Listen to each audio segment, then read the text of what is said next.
Olá, povo amado de Deus, que a paz do nosso Senhor e Salvador Jesus Cristo esteja na vida de cada um de nós em mais um dia que Ele nos concede para vivermos. Eu sou Francisco Isidório e quero hoje trazer mais uma palavra ao coração de cada um de vocês. Hoje eu quero falar a respeito do grande valor do missionário. Para você, qual o valor que o missionário tem? Bom, hoje eu quero deixar como base um texto na Palavra de Deus que se encontra na carta de Paulo aos Romanos, capítulo de número 10, no verso de número 15. Que assim nos fala a Sagrada Escritura. E como pregarão, se não forem enviados?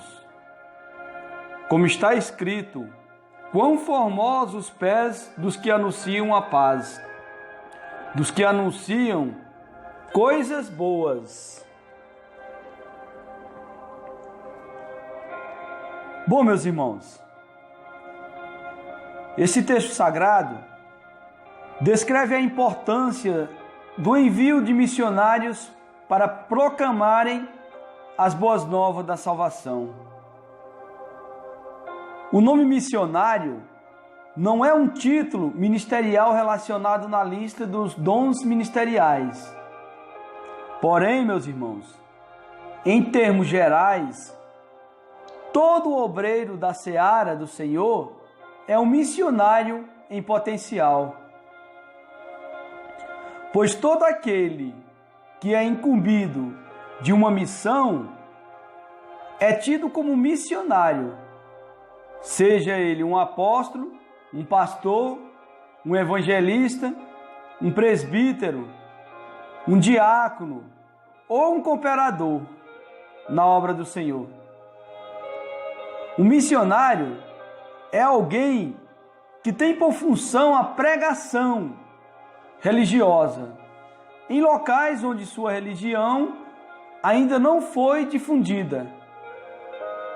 Ele realiza um trabalho de promoção social ou em locais que necessitem de reavivamento de sua crença ou religião.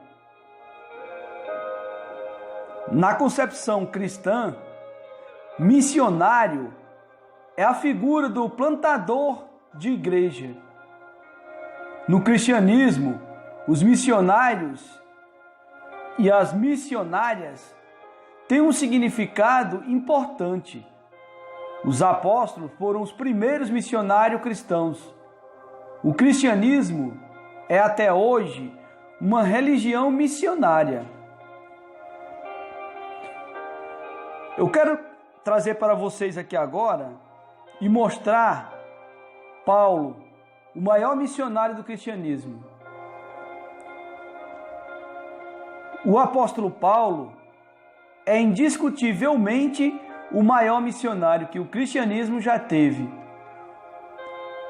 Quando Saulo, que mais tarde transformou-se em Paulo, se converteu no caminho de Damasco, Deus disse para Ananias: "Este é para mim um vaso escolhido para levar o meu nome diante dos gentios e dos reis e dos filhos de Israel." E isso nós podemos perceber em Atos, capítulo 9, verso 15. A chamada de Paulo foi uma chamada completa. Ele seria missionário perante autoridades religiosas, civis e militares, perante ricos e pobres, perante ignorantes e intelectuais, perante gentios e israelitas. No livro de Atos dos Apóstolos, encontramos Paulo evangelizando todos esses tipos de pessoas, desde artífice, Demétrio, até os sábios, filósofos, epicureus e históricos. desde pessoas pobres da Judéia até pessoas de alta posição de Império Romano, como o comandante de tropas, Cláudio Lísias, desde o fariseu até o líder de Sinédrio. Deus percebeu que os 12 apóstolos não estavam cumprindo corretamente a grande comissão, permanecendo relutantes em Jerusalém. E foi neste momento que Jesus aparece a Paulo no caminho de Damasco e o chamou como grande apóstolo missionário entre judeus dispersos e gentios do vasto Império Romano daquela época. E isso nós podemos perceber em Romanos capítulo 1, verso 14 ao 16. A história cristã registra os nomes de importantes missionários que contribuíram para a expansão do reino de Deus na terra. E grandes organizações missionárias assistenciais que socorrem milhões de pessoas carentes ao redor do mundo, fundadas por estes homens, que podemos perceber em Colossenses capítulo 1, verso 23, a Inglaterra e os Estados Unidos sempre foram os grandes celeiros de missionários ao redor do mundo.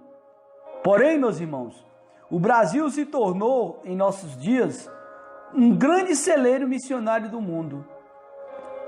O Brasil envia missionário para várias nações do mundo. E aqui mesmo, em nossa pátria, temos importantes missionários que fundaram grandes denominações espalhadas por todo o território nacional, assim como grandes organizações e juntas missionárias de origem brasileiras. Pelo fato de o termo missionário não ser um título relacionado entre os dons ministeriais de Efésios 4, verso 11, muitos aventureiros saem por aí pregando e se intitulando missionários. Porém, os verdadeiros missionários são identificados pelo povo, pelos dons e pelos bons frutos que produzem na obra do Senhor. E isso nós podemos perceber em Mateus 12, verso 33. Existem várias modalidades de missionários. Primeiro, os que são enviados pela igreja, a qual assume o seu sustento.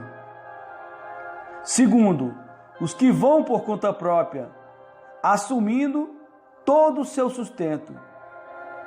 E terceiro, os fazedores de tendas, uma expressão baseada no que Paulo fazia em Atos capítulo 18, no verso 3 ao 5. Quando alguém exerce uma profissão remunerada